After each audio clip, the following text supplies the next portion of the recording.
I speak with a real estate photographer who started his career in his 60s, and he's a real estate media hero user. Today, on episode 27 of Real Estate Photography Unlocked. I'm just trying to get mine, but these agents got me losing my mind. Whatever happened to the good times? Man, forget about it. It's showtime. Let me show you how to get some rest, how to make millions, how to be your best. This is shout out to the REPs, to the shooters, producers, and the newbies. Welcome to our podcast. I'm your rep MC. We're here every week talking real estate photography. Hello, everybody, and welcome to episode 27 of Real Estate Photography Unlocked. Today, I have a very special guest who has actually worked in the big film industry, specifically as a VFX artist. He's done all sorts of interesting things. And now, in his later end of his career, he's decided to open up a real estate photography business, and he's doing pretty well, especially for the goals he's set for himself. So without further ado, I'd like to welcome to the podcast, Brian Smallwood. How are you doing today? I'm doing well. Thank you very much, Jonathan. Yeah, thank you for having or coming in as a guest. I had spoken with you, I guess, about a year ago when we first launched Real Estate Media Hero, because you were one of our first users. And I kind of hopped on the phone with you and talked to you about the real estate photography industry.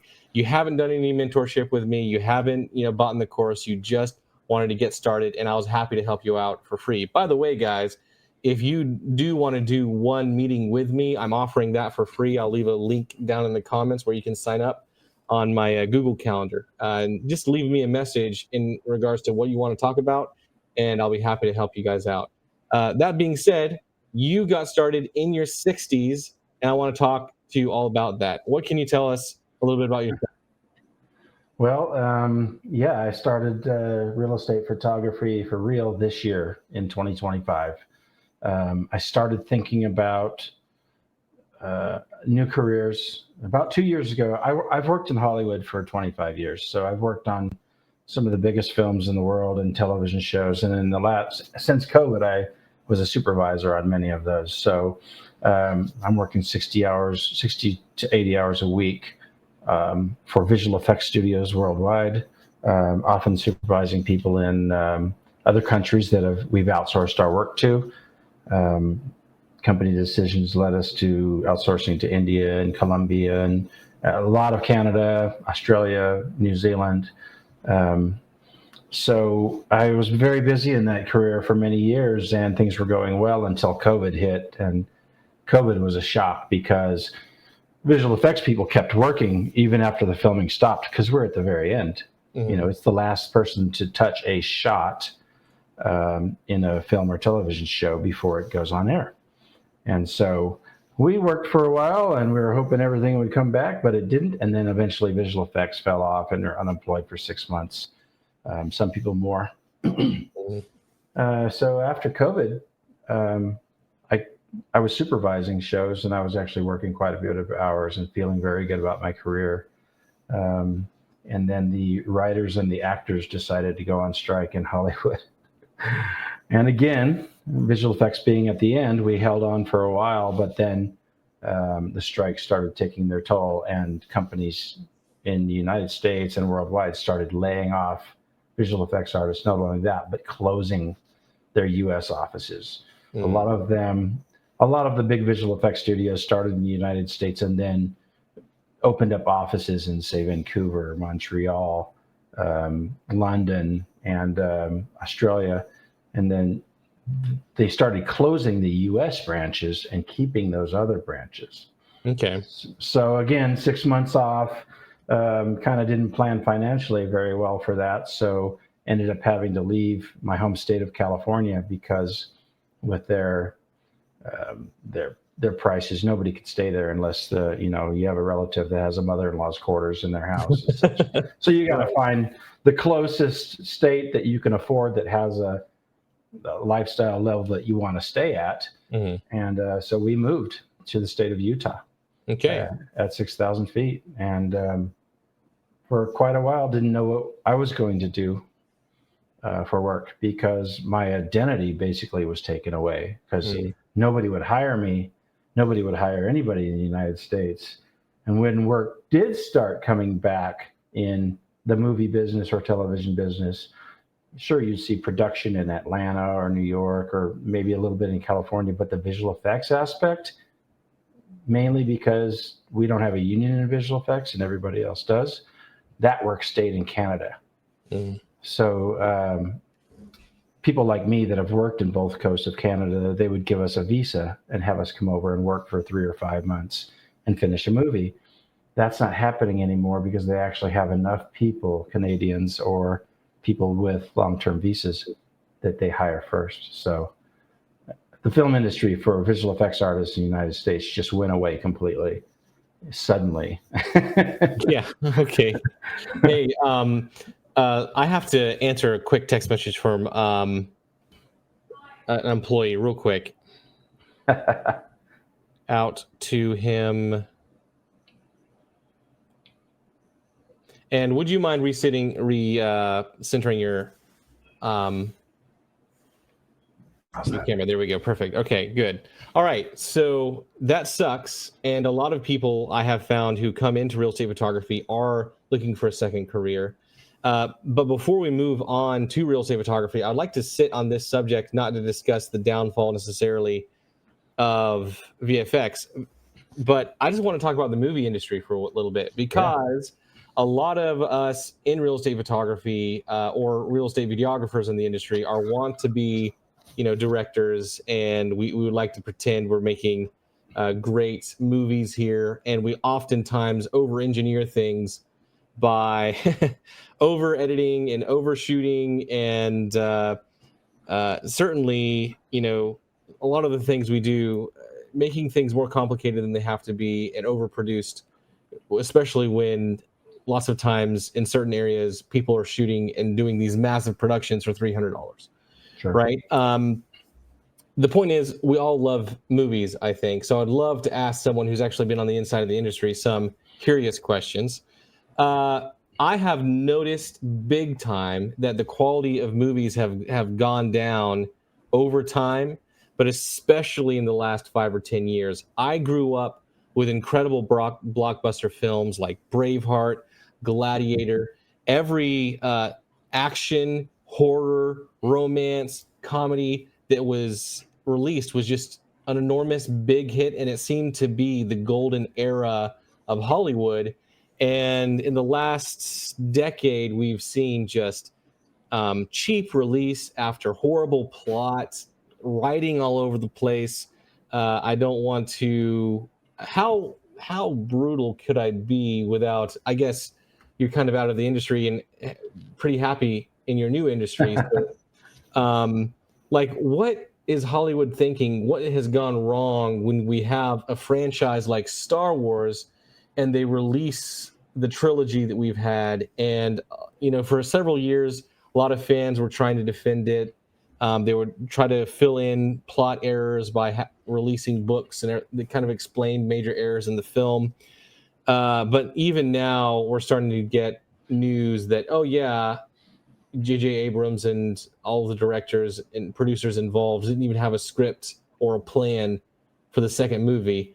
Have you found on the back end, what can you tell us that we might not know from the audience?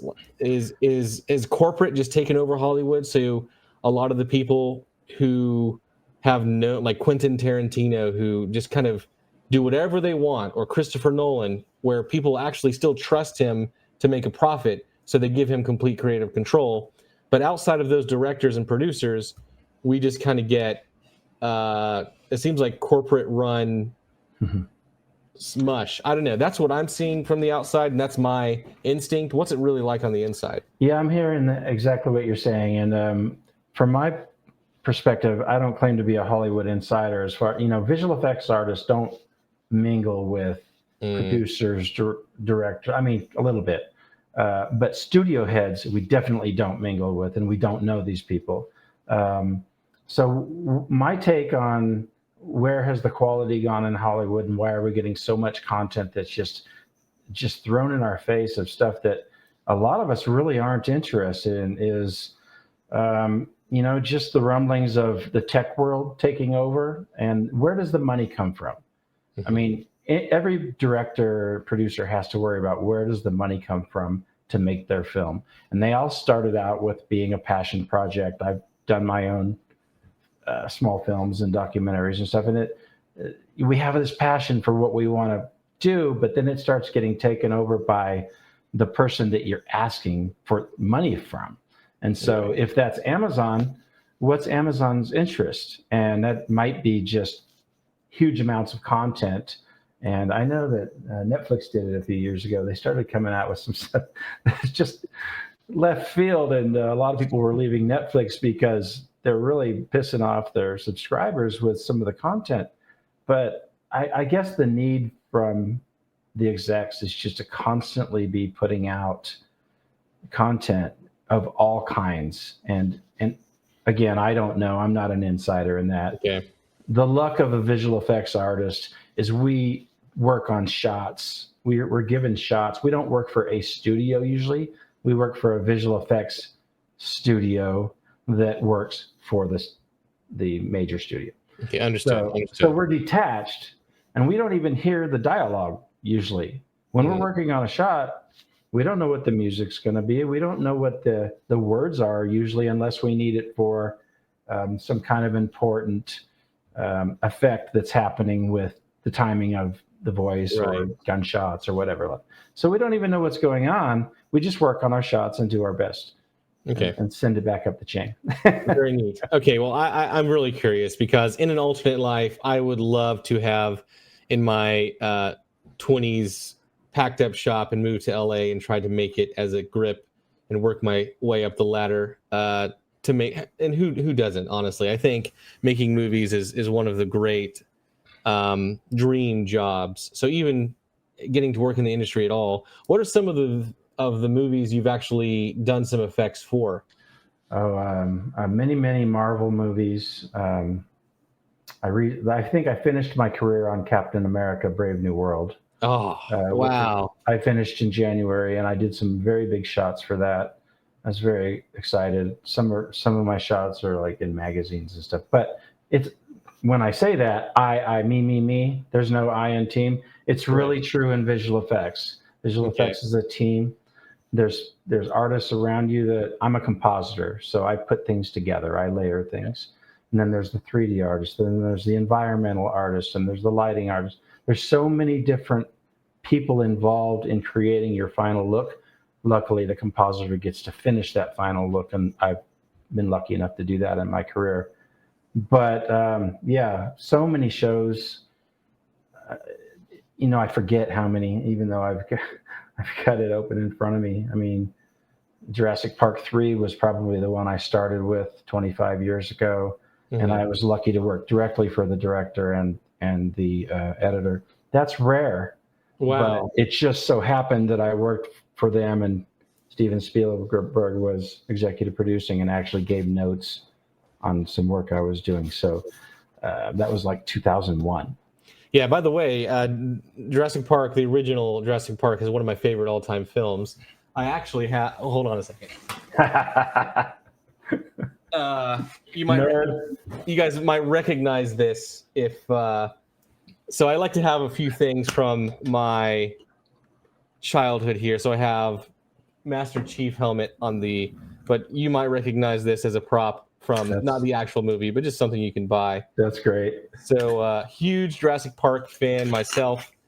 And I really like the details in Jurassic Park. When we're talking about the plot, a lot of people may not think that when they're arriving to the island on the helicopter and the helicopter is coming down and getting shaken up, a lot of people may not see that as a very important scene, like it's just a filler scene. But if you'll notice, Jeff Goldblum, when is kind of helping out the main protagonist, Dr. What's the main doctor? I forgot. Dr. Grant. And anyway, they're trying to get his seatbelt to work because there's a missing end to the seatbelt. So they end up taking two ends of his seatbelt that don't match and just forcing it together because of all of the excitement and danger that's happening in the turbulence of the aircraft. Well, the entire plot of the movie is that some genetic makeup from the frogs was taken to kind of substitute some of the missing DNA in the dinosaurs.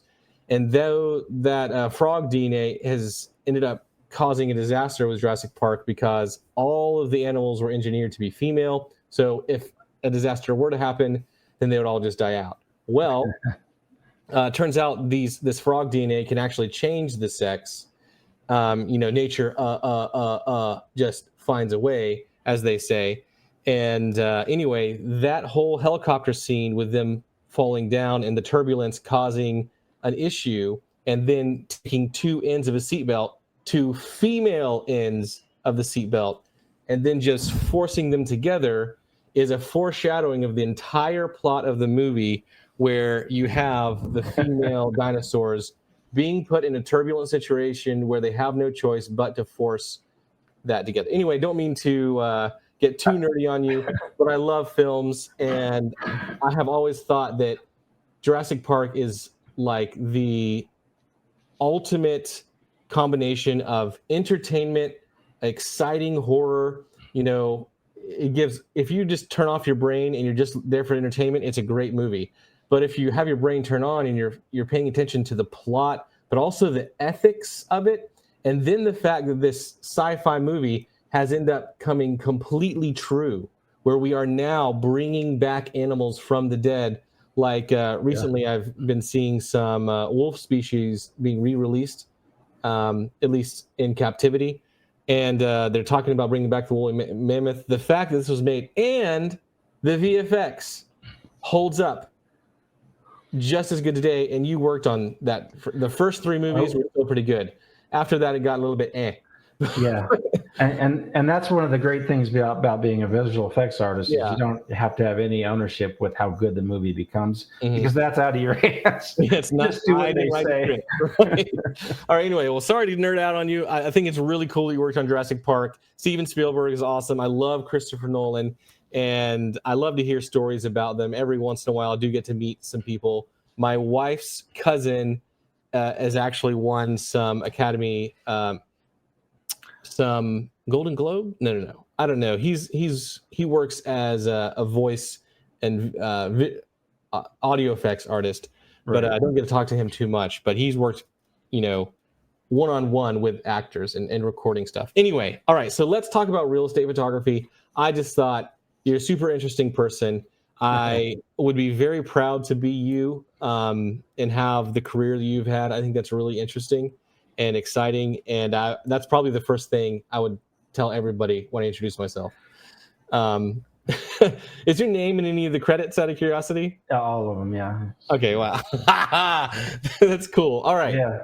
But like I said, so is everybody else in the team. So those lists are very long. Well, my name's not in any of those credits. I probably never will be. That's what I'm talking about. So that's what I mean. I'll be so proud to be in one of those. All right. Well, congratulations, man. Now, let's talk about the enormous transition from working on those incredible projects to now moving out on your own, starting your own business. You're not working with a team. You're solo. Everything has to be done by you, and you're doing it in what I would refer to as a young person's industry like real estate photography. It can be a grind.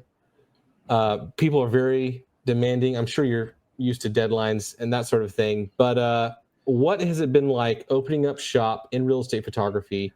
And also, I'd like to talk about, how do you see outsourcing and AI affecting our industry? Because it's kind of really coming to a head, and I'm going to release some videos on that.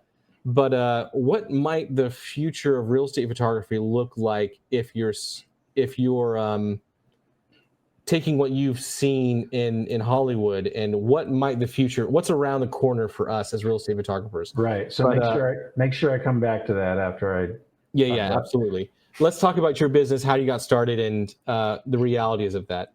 Right. So for a long time, I didn't know what I was going to do after this career, and I sat around like a lump on a log, thinking I needed to go back and work at a bicycle shop again. And being in Utah, where the minimum wage is much lower than what I was used to in California, I was shocked to find that even with all of my life experiences and skills, I was basically going to have to start over financially. and it was a shock, and I was quite depressed for at least 6 months.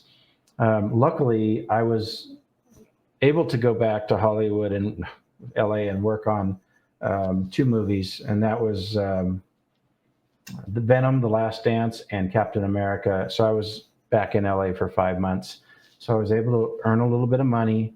And during that time, my wife was having a conversation with her son in Texas who had lost his house, and FEMA was working on the house. Well, FEMA had a guy out there with a drone.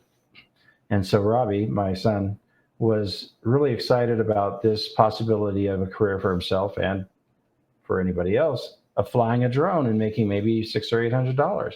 And it just hit me. That's interesting because it is imagery. I've done a lot of work with imagery for so many years. So I bought a drone. I bought the DJI Mini 4 Pro and started flying it around and crashing it in the trees. And then I started studying YouTube videos about what is it going to take to make money to fly a drone. Mm-hmm. Very quickly, your videos and some other folks that are on YouTube convinced me that agents aren't going to hire you to fly the drone. They're going to hire you to do the full package. That was a very powerful early message that I needed to study all forms of real estate photography. So I started doing so, and YouTube University being what it is, you can really learn anything. Mm-hmm. And of course, there are courses out there such as yours. And I wasn't being cheap by not ordering a course. I just didn't have the money. So, hey, and just guys, I have the course, but I encourage people, if you want to learn it super fast, do it. Go ahead and buy it, but you don't have to. If you want to take it on your time at no risk, you can certainly do that. So I believe in not selling people, but mentoring people. So feel free to watch my content for free.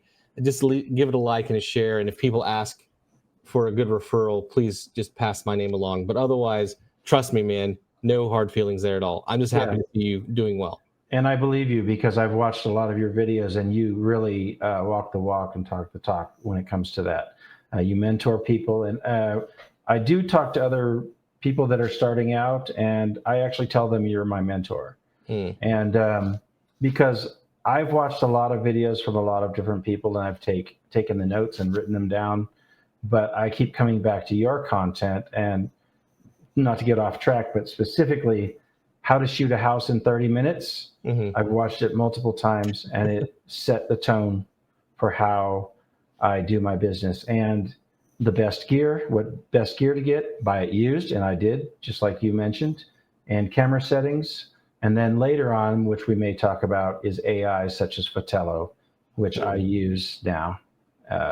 Thanks to your extensive interviews, I believe in that product. So anyway, let me get back to, so I bought a drone, started flying it around. And once I knew that my time in the movies was about to end, didn't know my time in the movies was going to end, but I knew the time on Captain America was going to end, and maybe another 6 months off, maybe a year, maybe I'd go back to it. Those opportunities have not happened. So I have fully embraced launching into real estate photography, meeting agents, sending out emails. But the way I started was I started practicing around December and January of last year on the house I lived in. And the owner wanted to sell, so I shot that house when I moved it out. And I shot the new house I was moving into as practice. And so I did those. And then I took some other advice that I found on the web. And I approached 3 different model home realtors that are sitting at a model home. And I said, can I shoot this house for my portfolio? So I've heard you ask other people in the podcast, have you ever given away a shoot for free? Mm. And my answer is no, I have not. But I have done 3 shoots that I've used for my portfolio that those agents didn't use in their sales.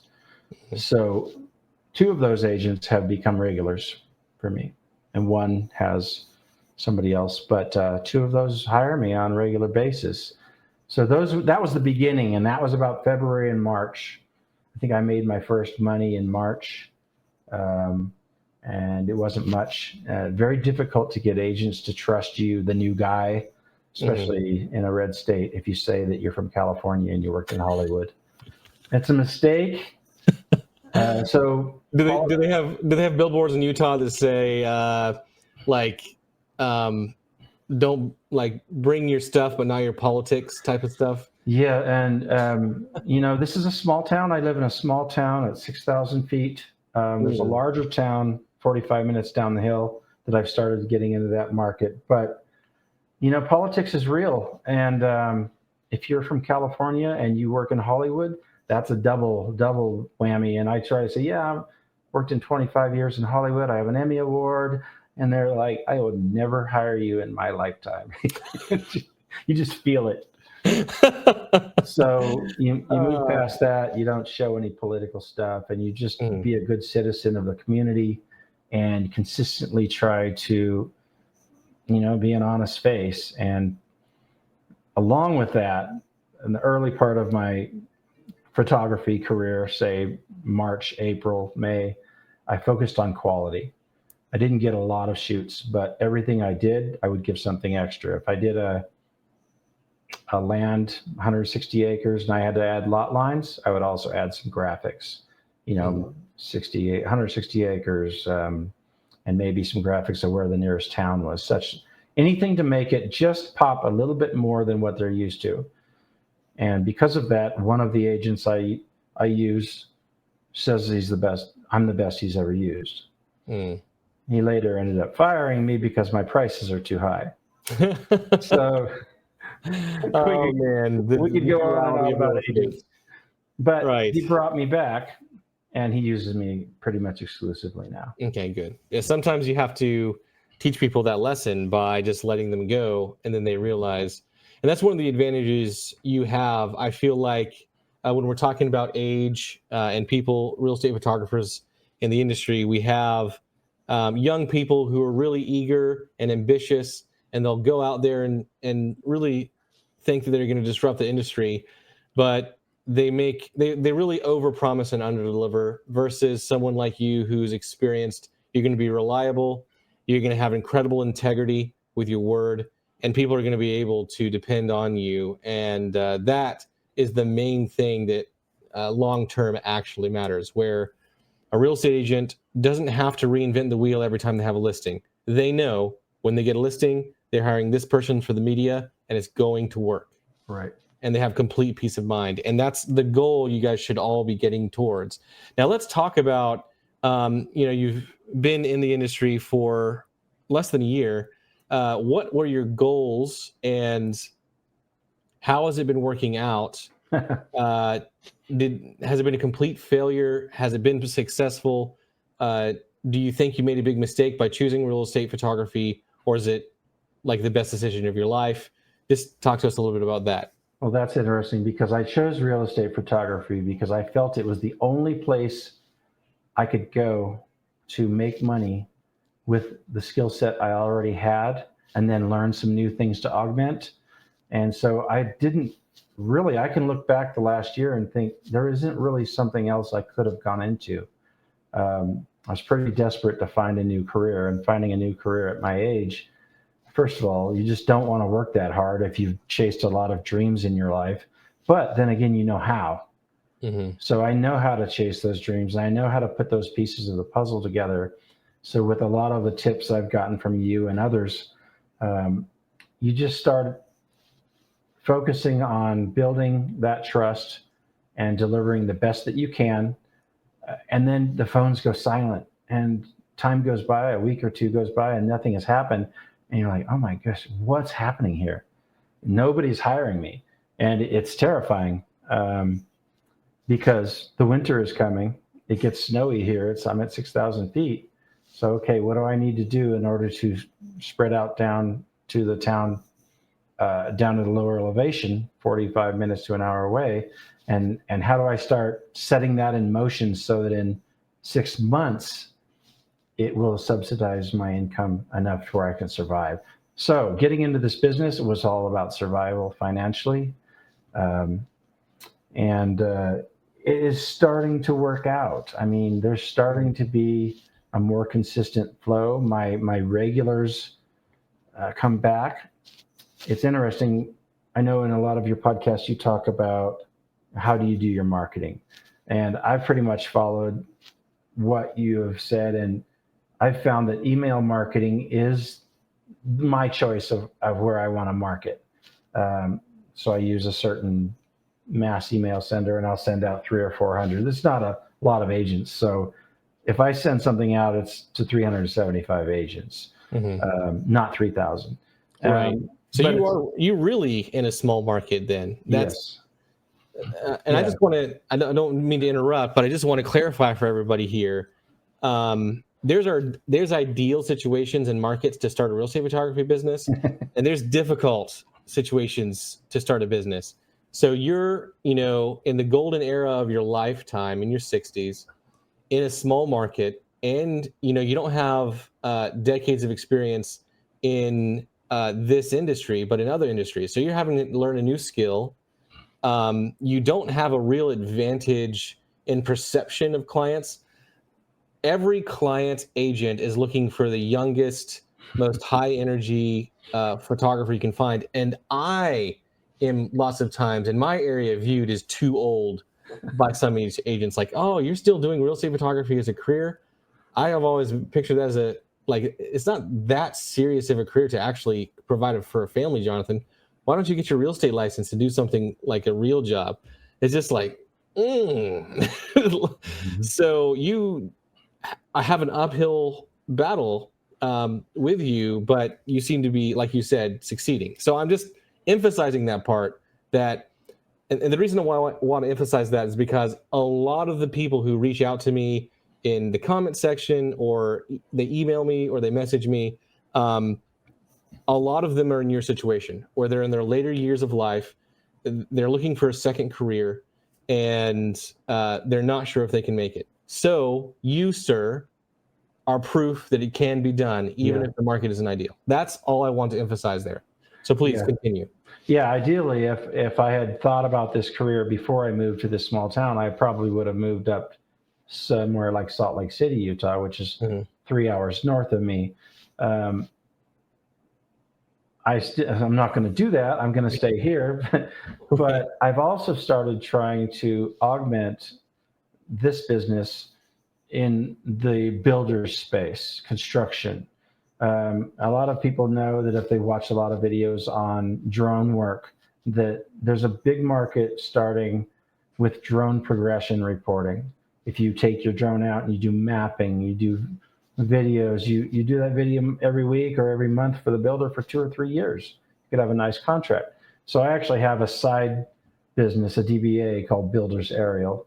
And I waited on that for a long time, several months, not a long time, but 6 months. And I've recently launched it to get to know the builders in town, because actually, and the reason for that is because there's more new homes being built in this little town that I live in than there are. The people that are selling the homes are the realtors that are associated with the builders, right? Because they're giving $8,000 to $10,000 cash back. They're doing interest rates to 3% for a year. They're doing things to sell those new homes. So if you're not connected with that, which I wasn't connected with the builders, and you're just not getting the volume to be able to shoot the houses. Right. So this summer, an interesting thing that I did, you'd be interested in, is I put out an email blast saying 50% off. I don't ever work for free, but 50% off. Why did I do that? I was desperate. Nothing was happening. This is about June, July, and very few homes were being shot. And one person out of that 375 people wrote me and said, "Hey, I got your email blast, and I really like your product. I don't have a house right now, but when I get one, I'll hire you." Nobody took me up on the 50% off real estate services. That's quite a statistic. Right. No, and this is what I find, guys, and this is why I'm so against doing stuff for free. So you guys can understand, I'm not just coming at this as a over 10-year veteran in this industry. I've done vacation rentals. I've worked in radio. I've done all sorts of things in addition to building software with Real Estate Media Hero and education, it is pervasive. It is a force of nature, like the sun rising and setting. Offering something for free doesn't get you any more results than offering something good for a price. It really doesn't. So in your experience with that is very common. Go ahead and offer something for 50% off or for free. Whatever results you get from that will be the same as what you get if you were to actually charge something. And the difference between the two options is you don't end up running around and doing a bunch of free work, and you get a completely different clientele. The clientele that actually wants to pay you and will recommend you to their friends who will want to pay you. Or you work for the free people who are going to be entitled and expect you to work for free, and they're going to recommend you to their free friends.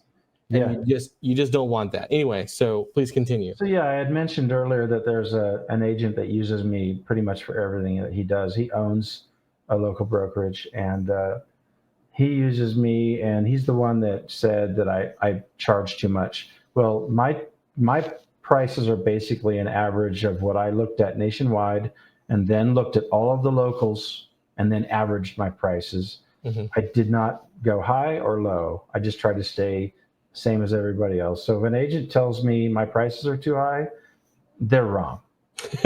They're lying. And like you've said in podcasts, agents lie. Yeah, they do. By the way, you had sent that to me in a message too. You said that's one of the big lessons you've learned. What are some reasons you have learned that?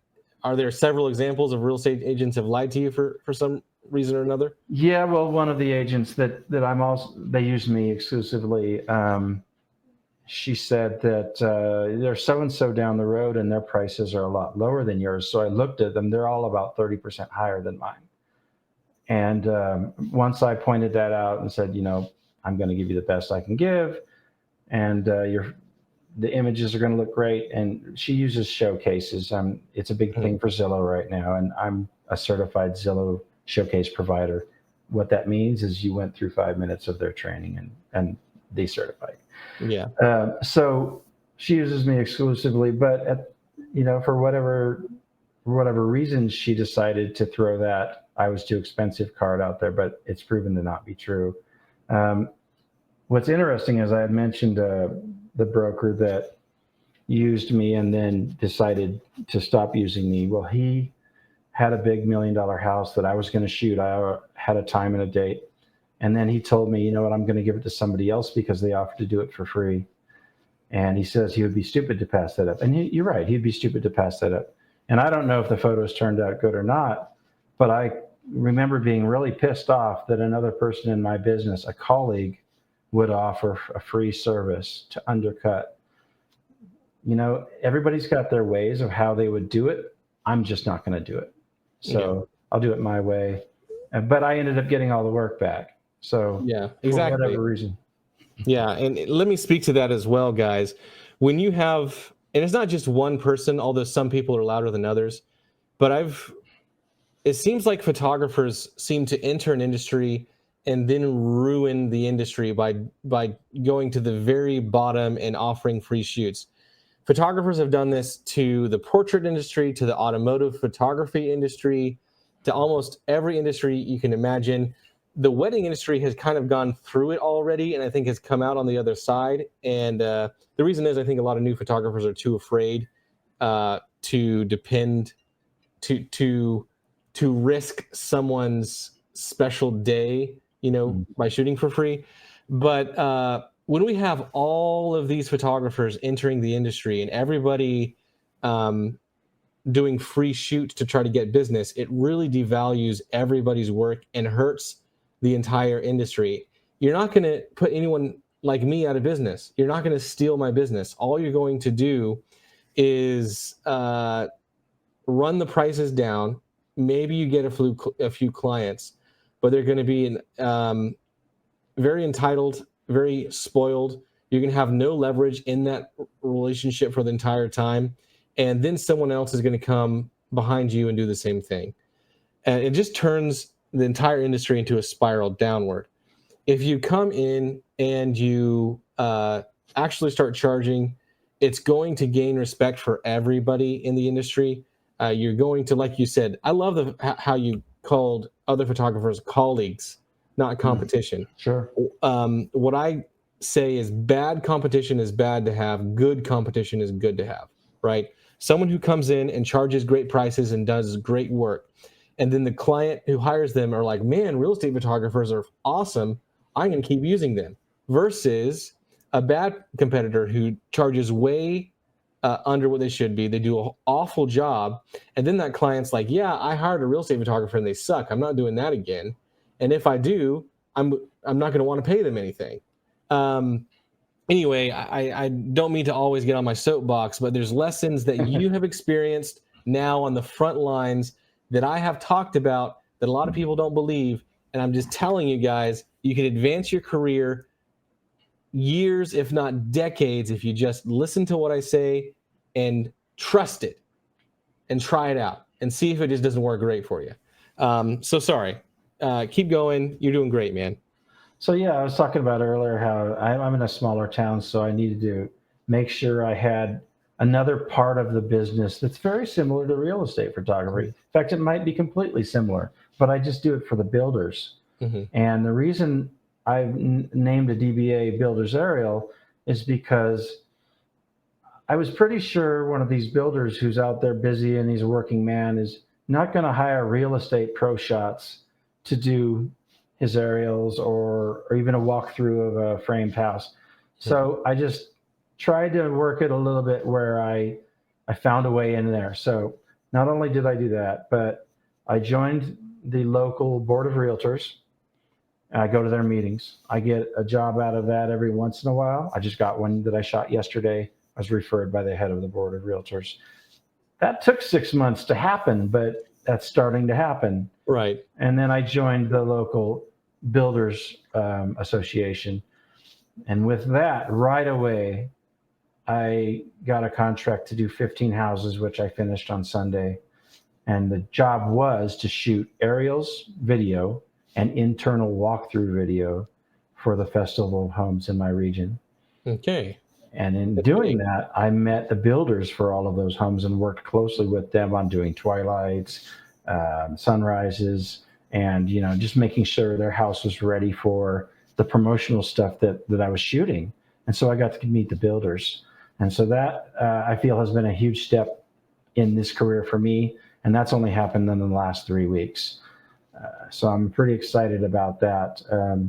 I know I told you on the side also that I was recently asked to be the preferred photographer for one of the largest real estate agencies in Utah.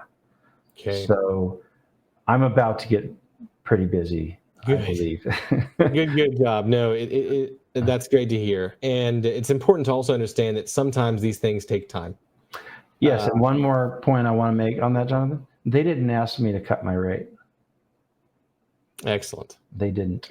All they asked is for the same quality and to send them invoices monthly instead of every day, Right. So, hey, they respect your work. They'll pay your price. So I got that from yourself and some other people that have really good advice on YouTube. Yeah, and that's another great point you make. A lot of people come out of the gate and be like, hey, can I do a shoot for free for you, please? I'll shoot for free. When they were literally taking their wallet out of their back pocket, and they're like, oh, okay. And they just put it back in their back pocket. They're perfectly happy to pay you until you said that. So if you just don't say that, you might actually make a lot more money. So good job, man. So let me ask you a few questions about how your age has, been a factor in here. I'm 35. I'm running around still doing shoots. And I have to focus a lot more on my health just to make sure I'm not in pain or that sort of thing. So there's the pain factor. I can't imagine what it'd be like later when I'm doing this in my 40s and my 50s, and I fully intend to keep doing that. So there's just the physical health and pain factor. There's the perception of age. A lot of people may not hire you because it could be one of two things. One, oh, you probably don't know how to work a camera.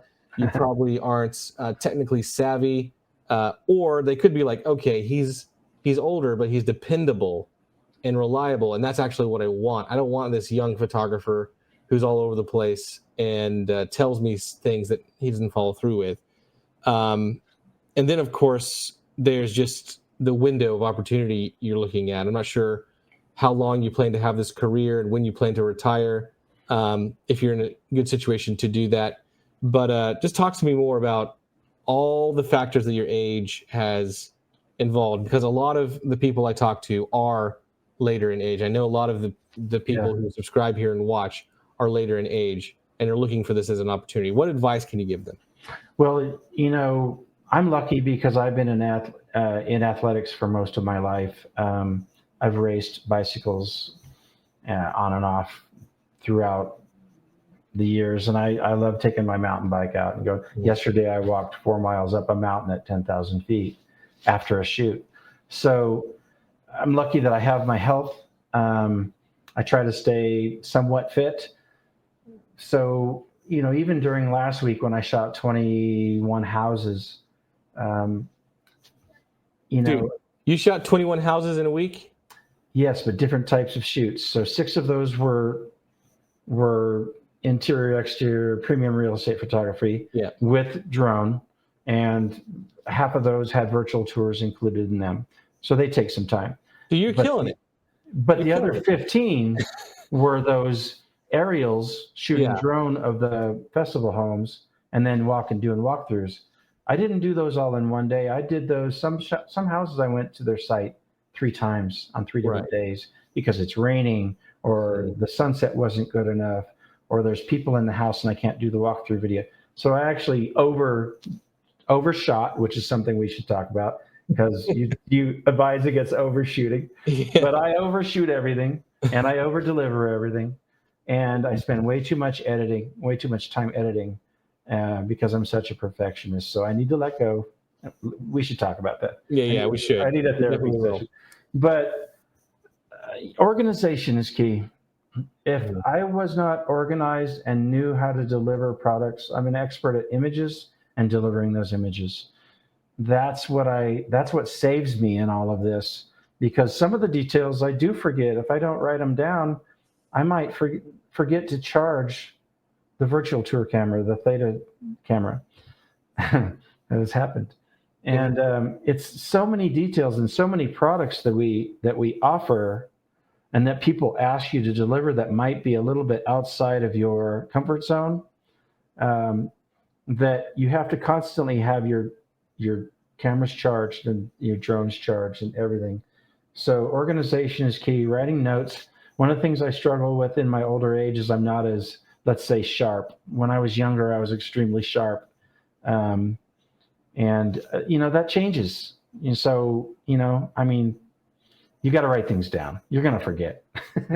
So and just how much time do you want to put into it? Well, I'm extremely motivated to create this career right now. I've done other things, dreams I've chased in my younger times, like shooting documentaries and racing bicycles and various things like that. So I have a lot to fall back on as experience because I'm excited about real estate photography and my drone business. I can apply all of those. And without those things, I would be a failing real estate photographer right now. What, if you don't mind, if you could share just maybe 2 or 3 things, like sage pieces of wisdom from these other careers that, because I have in my phone an entire notes that's probably 50 lines long now of just like Jonathan's rules to live by, right? Sure. What are some things that are that you've just discovered in your years? Keep your motivators present. I mean, you may notice that I have some things behind me on the wall. I have an Emmy Award and I have a state championship jersey. If I don't have things from my past successes that show that I can be successful, my insecurities will drag me down and I'll forget that I know how to do things and I know how to succeed.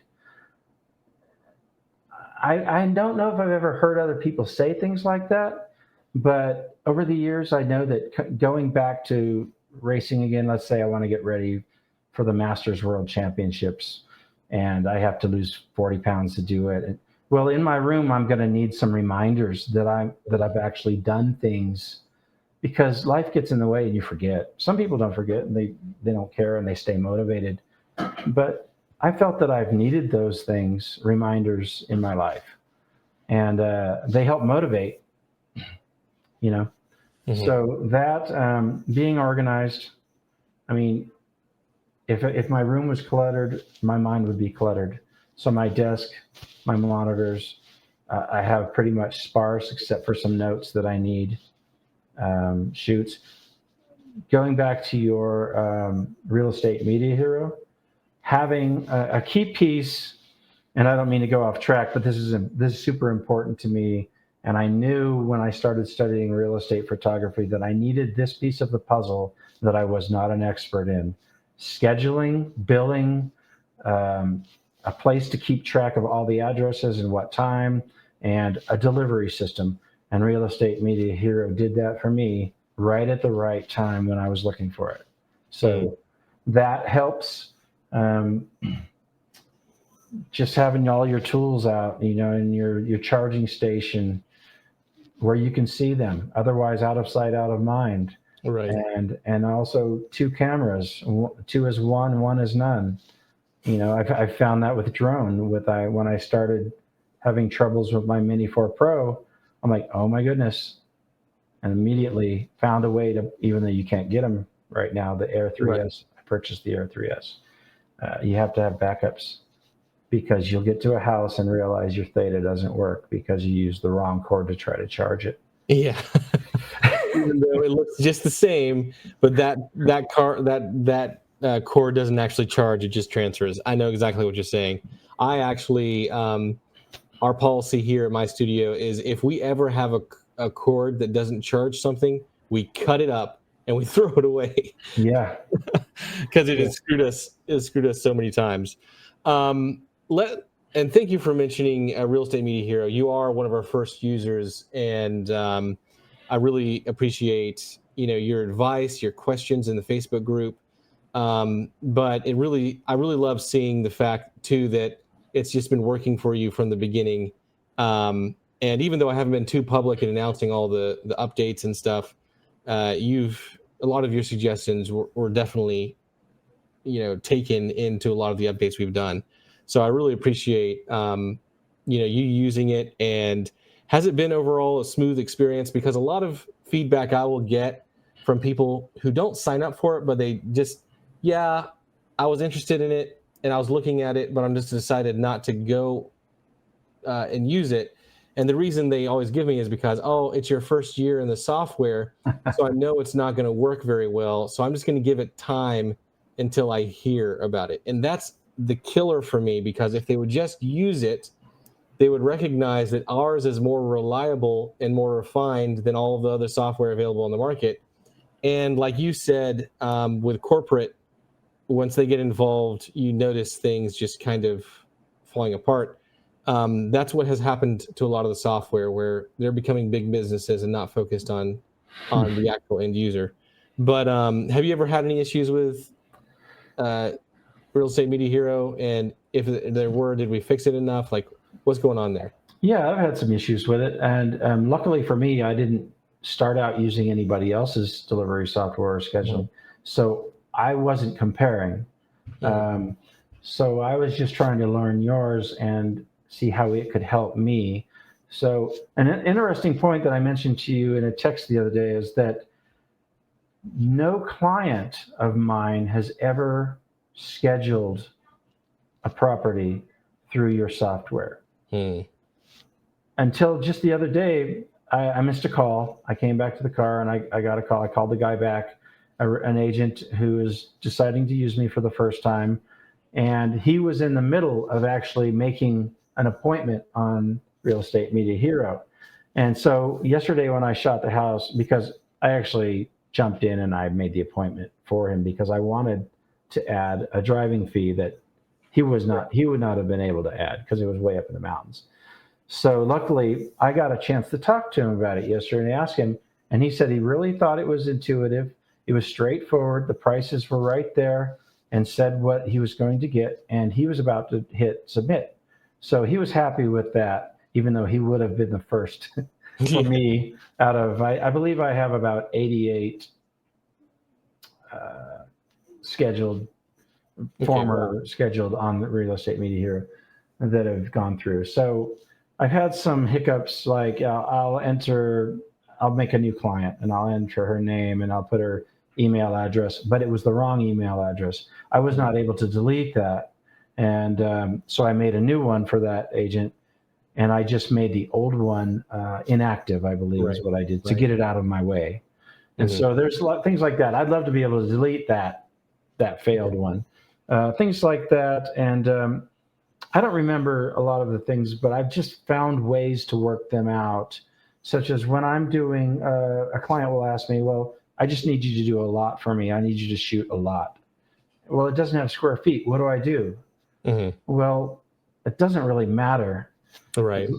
You could put 1,500 square feet. It doesn't matter because you're the only person that's relying on that data. So if I put 1,500 square feet, I can still schedule that and send it through the system and deliver those images. So those are the major issues you're having. Little things. Yeah, just very little things. And honestly, I have used other softwares in the past, and I wish that was the biggest issues I've had. I wish that it was, but I was always dealing with clients receiving invoices that they shouldn't have received, appointments getting assigned to wrong agents, the system just being down. So we haven't had any of that issues, guys. If you want to try it out, I promise it works. And forgive me for just focusing on that, but I really do believe this could change the industry if you guys want to try it out. All right. What are some other things? Do you feel like real estate agents are less likely to use you or more likely to use you if you're in your 60s like you are? I don't know that I've never seen the glimmer in their eyes suggesting otherwise. Okay. I'm me. I've had to come out of my quiet shell. Visual effects artists are notorious for being in blinders and looking at their two screens. Don't tap on the glass or you're scared of the VFX artist type of thing. Yeah, I mean, and don't give us notes because we might freak out. And I kind of have a history of that. But I've had to come out of my shell and meet people and be friendly and talk business. And I'm not a business person. I've never had to do my own billing. One of the struggles I still have is pricing and sticking to pricing. Right now, I've got a couple where the builders have asked me actually to add pictures onto those shoots that I did for them. Two of those builders asked me to actually provide them with photos. Now what? I mean, they're going to have those photos for their marketing in perpetuity. So now what do I do? Well, I got some research to do. Right. So it's a struggle for any new person in business to decide their pricing and not show it in your eyes when you're not sure about it because they'll see it. Right. So I've found that agents don't really haggle to me too much about pricing. When they call you to do a shoot, they're pretty much ready for you to do it. They've not asked me for packages. So I've taken the packages off my site, even though I offered them very certain packages with virtual tours or floor plans or whatever. I've just taken them down and found that here's what they want. And another thing I wrote it down, try to roll with the client's needs. You might offer a virtual tour and a floor plan, but my main agent that uses me for these things, he only uses photos and occasionally drone. He's not asking for those things. So just roll with what your client wants. It just depends on your market, how sophisticated they are and what they're used to. I've started to get requests for video more lately, but never until just this last month because they just don't do it in this market here. I think the reason that those two agents asked me is because Zillow is now offering video as something on their showcase page, so that video would actually be playing. And that takes me back to another question you had was AI. Oh yeah, that's right. In fact, that's a great last question. Is since you have seen outsourcing and AI kind of disrupt the VFX industry, what does your crystal ball say for the real estate photography industry? Because one of the hottest topics that I see a lot of people talking about right now is what is the fate of the real estate photography industry, at least based off of what you're seeing, what you've seen. I'll try to go around and come back to that. I didn't see AI affecting visual effects very much, and a lot of us weren't as scared of it because you can't iterate what the director wants 100 times with AI. Now, things are changing very quickly in AI space, and anybody that's even uses the Photoshop erase tool knows things are changing fast. So my comments could be obsolete, but in visual effects, people weren't trusting AI because you can say to do something and get your response back, but then when you want to make a change that the director or the producer or even your own supervisor wants, AI won't make the same image with only those changes. It'll change everything. So you can't get consistency, and visual effects for film and television is a very, very high end. I mean, the quality levels are through the roof, and don't even think about getting into that business without a lot of experience and training and mentorship and moving to another country now. But so I wasn't really affected by AI until I got into the real estate space, and now AI is everywhere. And people ask me, you can just use AI to take that out. Well, I'm 60. I'm not gonna start jumping into the AI space because it's so new and exciting to me, because I hate it. I don't like I don't want to see it. I don't want to see it in commercials or anything. I just don't like AI. No, However, we were talking about it lunch today. Yeah, I would be lost without the auto-generate removal tool in Photoshop. It is the most amazing cleanup tool I've ever seen in my years in digital business. Mm-hmm. And things like that and other areas, it's just happening so rapidly, like with your work studying Fotello. I will use Fotello for probably 80% of my shots going forward. Mm-hmm. Anything that's a super high-end house that I need to show the skies on the outside, I will still use my my list of 3 human people in Vietnam. Right. Even though I have to give them notes because some of them just don't get it. Even though you've used those people and you've written down notes who you like and how they pull windows good, the next time they just won't. Yep. And it'll be just too contrasty, and like there is glass in that window. It should look like there's a little sheen, Mm-hmm. So try to balance it a little bit. Yeah, try not to completely nuke the window there. But I drive them crazy because I'm an expert in that imagery, and that's what I did all those years, was that blend. And your supervisors all the way up the chain to the director will give you notes if it's not right. So yeah, I've iterated on that a lot. So do you feel like the real estate photography industry is doomed, or does the future look bright? Well, I don't know, because very quickly companies like Zillow are pushing that envelope, and I know there's discussion about whether they're taking jobs away from we photographers.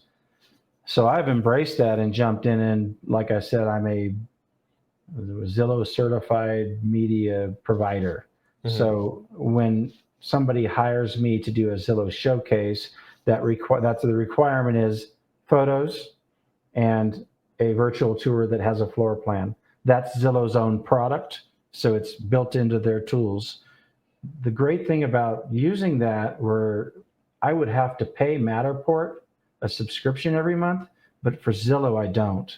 Mm-hmm. So when I do a virtual tour for a showcase for a client that uses Zillow, I don't get hurt by that fee every month for the Matterport was hurting me with. And I'm not a Zillow certified. I'm very, very hesitant to do that. Mm-hmm. Have you found that Zillow tries to dictate your prices, or do you get a ton of leads from the Zillow certified program? No, I've actually had one I had the agent that brought me into the Zillow program because they pay Zillow to give them leads and Right. to showcase. They pay quite a bit of money to showcase a home, and they get a certain amount of points. And then they hire you, and hopefully you're certified. There's ways to do it without, but there's Zillow has a site called REO, and it'll request media from you. And so you approve it, you get the date, your prices are your prices. Okay. And you just upload all of that media into the Zillow site, and you can either get paid straight through that system or through your system, or I can send them a Stripe, doesn't matter. Okay. But now I've noticed Zillow has started doing the video, and when I was looking into it, it said, here, just drop a bunch of pictures here and we'll make a video with AI. I'm like, oh, and so I know that that's a discussion about certain companies trying to basically taking away some of the things that we do, such as virtual staging. Zillow now does it for $1 per image, but I like to charge $35 an image. Right. So there are things that are of concern. Yeah, or at least $300 for a 1-minute video, or like a simple video, guys. You shouldn't be doing complex videos for $300. But yeah, man, it's wild. I think Dominic Wilkerson, when he was on the podcast, said the future of real estate photography depends heavily on the future of technology and where it goes. And I agree with that. And I really need to do some videos on this. By the way, guys, if there's any topics you'd really like me to do videos on, I'm going to be doing a lot of stuff this winter. So please feel free to comment on that down below. All right, man. I think that's pretty much it. I really appreciate you coming on the podcast, and I think your entire life is super interesting. I would have loved to follow a similar career as you. You know, if I was born when you did, especially because you were, man, having to work on Jurassic Park. I'm going to be jealous of you till the day I die. So congratulations, dude. I think I also really enjoy hearing how you've progressed and continue to do well. You've done it on your own dime, and through your own efforts. And I do think you demonstrate a lot of the required just instincts, disciplines that you need to be successful. And I have no doubt that you'll do well and have a great, golden years for you. Mm-hmm. Do you plan to retire at a certain time, or you kind of just, you're the kind of guy? This is the reason I ask, is because I think about retirement sometimes, and I'm always coming back to, man, do I want to retire when I turn 50, or do I never want to retire because I just need purpose and meaning in my life?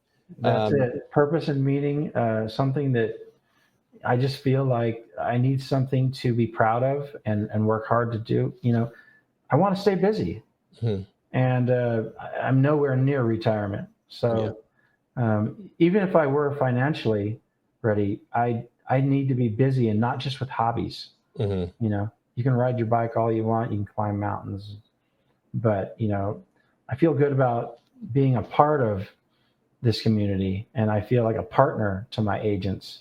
So it actually says that on my website, Real Estate Media Partner, because that's the way it was in visual effects. We're all partners in this. We're a team. And that Emmy behind me is shared by, I think, 22 other people. It's got my name on it, but they have their own. So I never forget that it's a team industry, and you need your agents. They need you. Hopefully they believe that. Right. Yeah, true. All right, man. Well, stay busy. Yeah, absolutely. Well, I really admire you, and I think you and Lenny Catalanato have a lot in common. I'm not sure if you watched that podcast, but he's also in his later years and doing great, and I'm really inspired. But I also just love, I think you can see that. I like, you're not old. I don't mean to come back to that. You're doing great. But I really admire people who have lived a career and have a lot of wisdom to share. And that's why, the last few podcasts, I have done some really good podcasts with some titans in the industry. So if you want to check that out, I would really recommend. And of course, guys, check out Real Estate Media Hero. I'm going to be talking a lot more about it in the near future, and Real Estate Photography Masterclass if you want some help. And I'm going to include a link only on this podcast for you guys to set up a call with me if you want to learn some things or ask me some direct questions. Just make sure you give me the topics you want to discuss so I can come prepared. And anyway, and maybe I'll do some podcasts with you guys. So thank you, Brian. I really appreciate it. Thank you, Jonathan. I think you're in this for the right reasons, and you've shown that in the work you've been doing with all of us, and we appreciate you, man. Yeah, well, thank you. I've actually been a little bit overwhelmed, especially in the last month or so. I don't know. A lot of feedback has been sent to me that has all been positive, despite a few people thinking I'm up to no good here, but like nothing up my sleeves. So wish you the best, and thanks again, man. Thanks, brother.